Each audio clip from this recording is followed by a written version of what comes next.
এই মুহূর্তে বিজেপি নেতা সুকান্ত মজুমদার সাংবাদিকদের মুখোমুখি হয়েছে, সরাসরি নজর রাখুন। বোমা বাঁধতে গিয়ে কেন ওরে না অভিষেক ব্যানার্জির বাড়ি? আচ্ছা, অভিষেক ব্যানার্জি বড় নাম হয়ে গেল, আপনারা কেন বালুদার বাড়ি ওরে না বোমা বাঁধতে গিয়ে? বালুদার হয়ে বোমা বাঁধতে গিয়ে মুসলমানের বাড়ি উড়ে যাচ্ছে, আর বালুদার বাড়ি উঠছে না। তো এই প্রশ্নগুলো তো মুসলিম সমাজের করা উচিত। আজকে শনিবার থেকে শুরু হতে চলেছে এসআইআর শুনানি পর্ব। চোরা ভার্চুয়াল বৈঠক করছেন অভিষেক বন্দ্যোপাধ্যায়, থাকবেন লক্ষাধিক নেতা বিএলএ টুরা। দেখুন, অভিষেক বন্দ্যোপাধ্যায় চেষ্টা করছেন যে যেমন করে হোক তাদের যারা ভোট ব্যাংক, তাদের ভোট ব্যাংককে বাঁচানোর জন্য। কিন্তু আমার মনে হচ্ছে বর্তমান বাংলার যে পরিস্থিতি, তৃণমূল কংগ্রেস যাদের উপরে ভরসা করছে, অর্থাৎ সংখ্যালঘু ভোট, মুসলিম ভোট, তারাও তৃণমূলকে আগামী দিনে ভোট দেবেন বলে আমার মনে হয় না। তারাও বুঝতে পেরেছেন তাদের শুধু ব্যবহার হয়, তাদের বোমা বাঁধার কাজে লাগে, তাদের দাঙ্গা করার কাজে লাগে, তারা জেলে যায়, তাদের পরিবারের লোকেরা জেলে যায়, আর মমতা বন্দ্যোপাধ্যায় এবং তার পরিবারের লোকেরা করে খায়। সুপ্রিম কোর্টের ডেডলাইনের মধ্যে কেন আর্জি করে পোস্টিং পেলেন না অনিকেত মাহাতো? এই প্রশ্ন তুলে স্বাস্থ্য ভবনের চিকিৎসকদের একাংশ কাল যান, পুলিশের সঙ্গে দীর্ঘ বচসা হয়, কিন্তু ফিরতে হয় খালি হাতেই অনিকেত মাহাতো। দেখুন, আমি এই ঘটনা দেখেছি সংবাদ মাধ্যমে, এবং তাতে দেখলাম পশ্চিমবঙ্গের পুলিশ অদ্ভুতভাবে বলছে আমরা সুপ্রিম কোর্টের অর্ডার নিয়ে কিছু বলতে পারবো না। মানে যে রাজ্যের পুলিশ সুপ্রিম কোর্টের অর্ডার মানতে রাজি নয়, সেই রাজ্যের পুলিশকে দিয়ে কি গণতান্ত্রিক কোনো কাজ কি হতে পারে? আমার তো মনে হয় পশ্চিমবঙ্গ পুলিশকে ট্রাফিক পুলিশের দায়িত্ব দিয়ে গোটা নির্বাচনটা, আগামী যে নির্বাচনটা আসছে, অন্য কাউকে দিয়ে করানো উচিত। সুপ্রিম কোর্টের এটা ভাবা উচিত যে তার অর্ডারকে যারা অমান্য করে, অনিকেত আমাদের দলের কেউ না, বা আইডিওলজিক্যালি অনিকেত হয়তো ভিন্ন চিন্তাধারায় বিশ্বাস করে, কিন্তু আমরা মনে করি আইন যেখানে বলছে যে অনিকেত মাহাতোকে রিস্টেন করতে হবে, আর্জি করে নতুন করে পুনর্নিয়োগ করতে হবে, অবশ্যই আদালতের রায়কে মানতে হবে। আমাদের সরকার হলে আমরা বলতাম হ্যাঁ আমরা মানব। নববর্ষের প্রাককালে মমতা বন্দ্যোপাধ্যায় ডাব্লিউবিসিএস অফিসারদের চিঠি দিয়েছেন এবং তারা কিভাবে প্রমোশন পাবেন এই সমস্ত বিষয় লিখে শেষাংশে লিখছেন যে কঠিন সময় ডাব্লিউবিসিএস অফিসাররা কাজ করছেন এসআইআর এর মধ্যে, সরকার তাদের পাশে আছে। মানে কোথাও কি এসআইআর কে এভাবেই এসআইআরকে প্রভাবিত করার এটা চেষ্টা, এবং এইভাবে বহু ধরনের চেষ্টা হচ্ছে বিভিন্ন জায়গায়। যেহেতু আপনারা জানেন ইআরও এবং এইআরও এরা মূলত ডাব্লিউবিসিএস অফিসার, তাদেরকে দিয়ে এইভাবে কাজ সামলানোর চেষ্টা করা হচ্ছে। আমরাও ছেড়ে দেবো না, আমরা নজরে রাখছি। মনে রাখবেন, আপনার চাকরি গেলে কেউ বাঁচাতে পারবে না, মমতা বন্দ্যোপাধ্যায় বাঁচাতে পারবে না, কারণ কোর্ট আপনার চাকরি, আপনাকে কিন্তু কোর্টে গিয়ে সম্মুখীন হতে হবে, সেই ব্যবস্থা কিন্তু আমরা করব। হাওড়া পুরসভায় জনসংখ্যার নিরিখে ওয়ার্ড বাড়াতে চাইছে রাজ্য সরকার। এদিকে দেখা যাচ্ছে যে হাওড়ার যে পুরো এলাকা, সেখান থেকে 2 লক্ষ ফর্ম ফেরতই আসেনি এসআইআর পরে। তাহলে জনসংখ্যা কিভাবে বাড়ছে? দেখুন, এই জনসংখ্যা হচ্ছে ভুতুরে জনসংখ্যা। মমতা বন্দ্যোপাধ্যায়ের যারা ভোট ব্যাংক, যারা পিসির পকেটে থাকে, ভোটের সময় বেরিয়ে আসে, আবার ভোটের পার হয়ে গেলেই ঢুকে যায় পকেটে। আপনি দেখতে পাবেন না, এরা অদৃশ্য, এদেরকে পাওয়া যায় না, এবং এইভাবেই সংখ্যা বাড়ছে। এবং মনে রাখবেন, হাওড়া মিউনিসিপ্যাল কর্পোরেশন হচ্ছে ভারতবর্ষের সবথেকে নোংরা, মানে দুটো হয়, একটা স্কেল হয় স্বচ্ছ আর একটা হচ্ছে নোংরা, হচ্ছে সব থেকে মানে কি বলবো, সব থেকে বেশি দূষিত, অপরিষ্কার একটি কর্পোরেশন, যেখানে বিজেপি শাসিত ইন্দোর হচ্ছে নাম্বার 1 ভারতবর্ষের সব থেকে পরিষ্কার কর্পোরেশন বা পরিষ্কার পৌরসভা, আর মমতা বন্দ্যোপাধ্যায় শাসিত হাওড়া হচ্ছে ভারতবর্ষের সব থেকে নোংরা, সব থেকে অপরিচ্ছন্ন পৌরসভা বা কর্পোরেশন।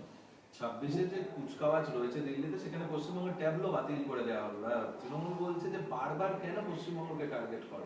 পশ্চিমবঙ্গের ট্যাবলো বানাই এমন, সেটা বাতিলেরই যোগ্য। ট্যাবলো ভালো বানাও না ভাই, রবীন্দ্রনাথ ঠাকুরকে রাখো, বিবেকানন্দকে রাখো, বঙ্কিমচন্দ্রকে রাখো। এবার তো বঙ্কিমচন্দ্র থিম হয়েছিল, আমার জানা নেই এবার কি থিম করেছে তাদের। বঙ্কিমচন্দ্রের উপর, বন্দে মাতার উপর থিম হওয়া উচিত ছিল। আমি যদি মুখ্যমন্ত্রীর ছবি লাগিয়ে কন্যাশ্রী, অমুকশ্রী, তুমি শ্রী শ্রী শ্রী, হ্যাঁ আমরা পরশ্রী, হ্যাঁ এই যদি গান চলতে থাকে তাহলে এরকমই হবে। এসআইআর কি আপনাদের ভোটে জিততে অনেকটা সাহায্য করবে বলে মনে করেন? দেখুন, ভোট কোনো এসআর ফেসার জেতায় না দাদা, ভোট জেতায় হচ্ছে কর্মীরা এবং জনগণ। বাংলার মানুষ যদি যোগ্য মনে করে বিজেপিকে, নরেন্দ্র মোদীকে যদি যোগ্য মনে করে বাংলা শাসন করার, বাংলার জনগণ হাতে দায়িত্ব তুলে নেবে, তারা ভোট দেবে। আপনার মনে হয় যে 11 সালে মমতা বন্দ্যোপাধ্যায়কে কেউ ভোট দিয়ে জিতিয়েছিল? তখন জনগণের মনে হয়েছিল সিপিএমকে রাখবো না, সেই জন্য মমতা বন্দ্যোপাধ্যায়কে ভোট দিয়েছিল। এটা যে কোনো রাজনৈতিক বিশ্লেষক এটা একমত হবেন, এমনকি তৃণমূলপন্থী রাজনৈতিক বিশ্লেষকরাও একমত হবেন। তো আমার বক্তব্য হচ্ছে যে যদি ভারতীয় জনতা পার্টিকে জনগণ যোগ্য মনে করে, সাধারণ মানুষ যোগ্য মনে করে, কারণ জনতাই জনার্দন রাজনীতিতে তারা আমাদেরকে ভোট দেবেন এবং আমার বিশ্বাস বাংলার মানুষ মনে করবে, কারণ আমরা ভারতবর্ষের বিভিন্ন জায়গায় অল্টারনেটিভ মডেল তৈরি করতে পেরেছি। যে উত্তরপ্রদেশে লোকে রাত্রিবেলা বেরোতে ভয় পেত, সেই উত্তরপ্রদেশ এখন ব্রহ্মোস তৈরির করিডোরে পরিণত হচ্ছে, ডিফেন্স করিডোরে পরিণত হচ্ছে। একসময় বিমারু রাজ্য ছিল, আমরা তাদেরকে সেখান থেকে উত্তরণ করে নিয়ে এসেছি। মধ্যপ্রদেশ, এই যে মমতা বন্দ্যোপাধ্যায় চিৎকার করে লক্ষ্মীর ভাণ্ডার নিয়ে, প্রথম ভারতবর্ষে মহিলাদের অ্যাকাউন্টে টাকা পাঠানোর দায়িত্ব বা টাকা পাঠানোর প্রকল্প মধ্যপ্রদেশ শুরু করে। লাডলি বেহেনা, লাডলি বেহেনার আগে আরও একটি নাম ছিল, আমার এই মুহূর্তে মনে নেই, সেটা আরও আগের প্রিমিটিভ রূপ, মানে লক্ষ্মীর ভাণ্ডারের বর্তমান রূপের প্রিমিটিভ রূপ বা লাডলি বেহেনার আগের রূপ। ধন্যবাদ। একটা লাস্ট একটা আজকে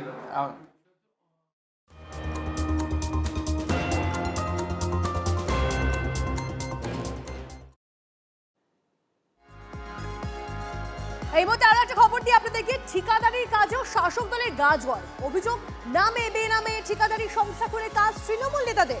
পঞ্চায়েত সমিতির নেতারাই যুক্ত ঠিকাদারিতে। শাসক নেতাদের আধিপত্যে কাজ না পাওয়ার অভিযোগ। কাজ না পেয়ে ক্ষোভে ফুঁসছেন আরামবাগের পুরসুরার সাধারণ ঠিকাদাররা। পুরসুরার বিডিওর দ্বারস্থ ঠিকাদার ইউনিয়নের সদস্যরা। খতিয়ে দেখার আশ্বাস পুরসুরার বিডিওর। ঠিকাদারির নামে তোলাবাজি ও কাটমানি করতেই তৃণমূলে যোগ তো বিজেপি। আর একবার আপনাদেরকে জানিয়ে রাখি, ঠিকাদারির কাজেও শাসক দলের গা জ্বরে এমনটাই খবর পাওয়া যাচ্ছে, এমনটাই অভিযোগ সামনে আসছে। বলা হচ্ছে নামে বেনামে ঠিকাদারি সংস্থা খুলে কাজ তৃণমূল নেতাদের। তন্ময় আমাদের প্রতিনিধি আমাদের সঙ্গে রয়েছে। তন্ময়, এবার ঠিকাদারি সংস্থা খুলে নাকি তৃণমূল নেতারা এরকম গা জ্বরে করছে, কি ঘটছে ঠিক ঘটনা? দেখো, একদিকে এলাকার মানুষজন এই নিয়ে সরব হয়েছে, তার সঙ্গে সঙ্গে তৃণমূলের একটি অংশ এই শাসক দলের যোগ থাকা ঠিকাদারদের নিয়েও সরব হয়েছে। তার সঙ্গে সঙ্গে এলাকার বিজেপি বিধায়কও সরব হয়েছে, যেখানে একটি ঘটনাকে কেন্দ্র করে যেমন হচ্ছে দেখা যাচ্ছে যে সমস্ত ওই পাড়াই সমাধানের কাজ, যেখানে বুথ পিছু 10 লক্ষ টাকা করে কাজ, আর এটাই প্রচুর পরিমাণে কাজ বেরিয়েছে এক একটি ব্লকে, যেখানে 250 থেকে 300টা করে এক একটি ব্লকের বুথ আছে। আর এই কাজ কারা নেবে সেই নিয়েই এক প্রকার ঠান্ডা লড়াই, যেখানে তৃণমূলের অর্থাৎ শাসক দলের একটি অংশ যারা জনপ্রতিনিধি তারা নিজেদের নামে কন্ট্রাক্টরি লাইসেন্স বার করেছে এবং তার সঙ্গে সঙ্গে এলাকার কাজগুলি তারা কুক্ষিগত করে নিচ্ছে। আর এটাকে কেন্দ্র করেই এলাকায় সরব হয়েছে অন্যান্য তৃণমূল নেতারা। বেশ, ধন্যবাদ।